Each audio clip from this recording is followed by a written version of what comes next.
Hi, this is Jen Schmitz, the mental health provider with the Guardian Resiliency team at Schriever Space Force Base.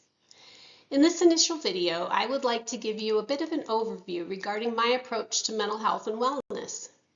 That way, you can have a context as to what I cover in upcoming videos. So first, a bit about me.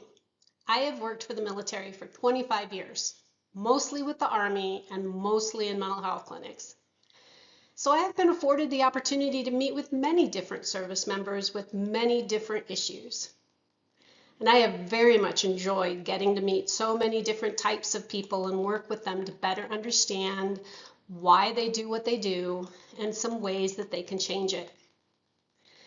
This position as the Grit team has afforded me the opportunity to branch out more into coaching and teaching many of the things I have learned over the years.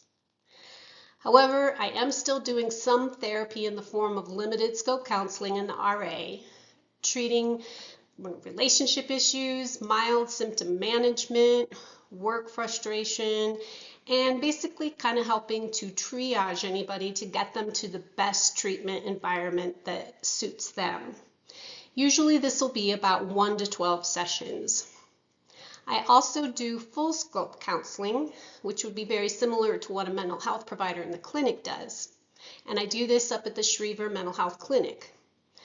This is really much more related to significant depression, anxiety, or PTSD symptoms.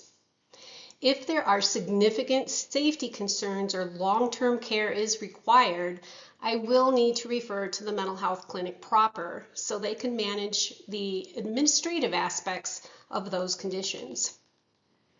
I am always open to learning more, so please feel free to fact check any of the information in any video. If you find out more, let me know.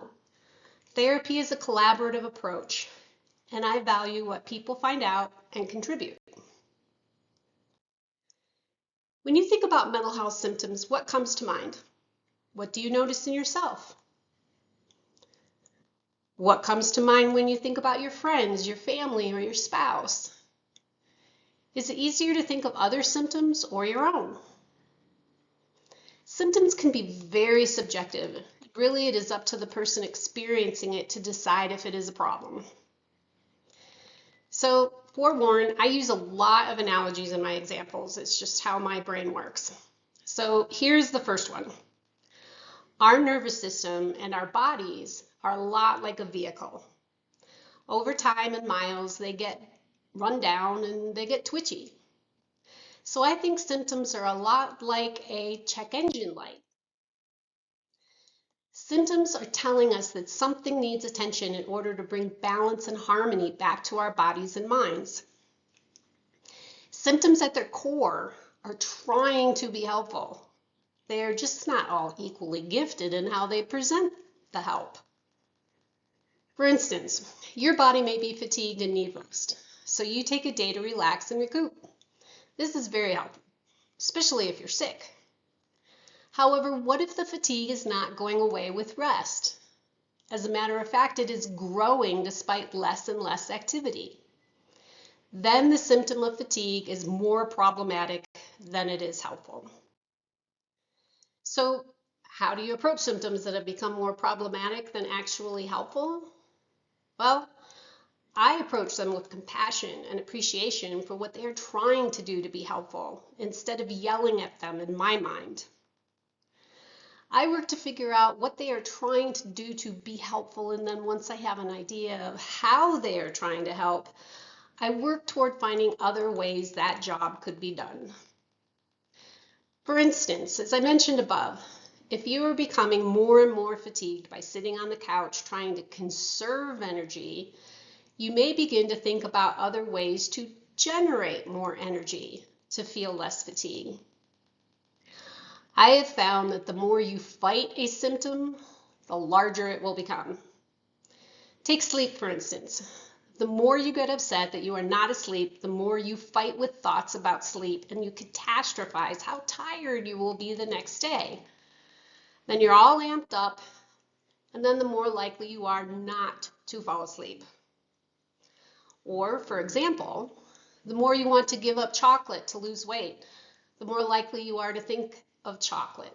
The more likely you are to get angry that you are not having chocolate, and the more likely you are to eat chocolate. So fighting it doesn't work well. Additionally, the more you feed a symptom, the larger it will become. Take irritability.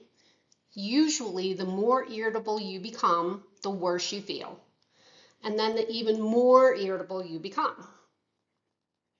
So the trick is neither to fight a symptom or to feed a symptom, but rather to notice a symptom without ascribing it any kind of superhuman strength. It is to work toward building a better working relationship with your symptom. It may sound odd, but at its root, it is trying to tell you something.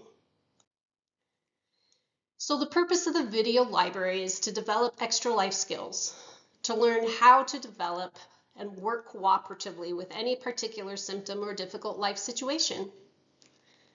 There are a few things to keep in mind, however. We are all individuals with different life experiences. We learn different ways of coping and managing in the world. And many of the skills were very helpful when we were younger, but don't work so great now. And it may be time to add to the toolbox. Regardless, some of the videos and skills may not work for you, but might for others. So take what rings true for you and leave the rest. Learning new approaches is like learning a new language. You need to use them in many different types of situations till they are cemented in your mind as a way of thinking. They're basically becoming muscle memory, so that when something comes up, that's exactly what pops into your mind. When it comes to learning new skills, I do suggest breaking it up over time. Maybe only learn one new skill a week while you're continuing to reinforce the skills that you learned in previous videos. Remember, there is good news. There are lots of different approaches, but no one method works for everyone. So watch the videos that appeal to you, notice what rings true, and practice, practice, practice when you are not in crisis. If you wait to try a new communication skill for when you are in the middle of a fight, your brain is likely to seize up and not remember it correctly. And I'll talk more about that in future videos. But bottom line, we learn best when we are not in crisis. So again, if you have any thoughts or questions, feel free to reach out to me or to your local mental health professional for assistance, and I'll see you in the next video. Thank you.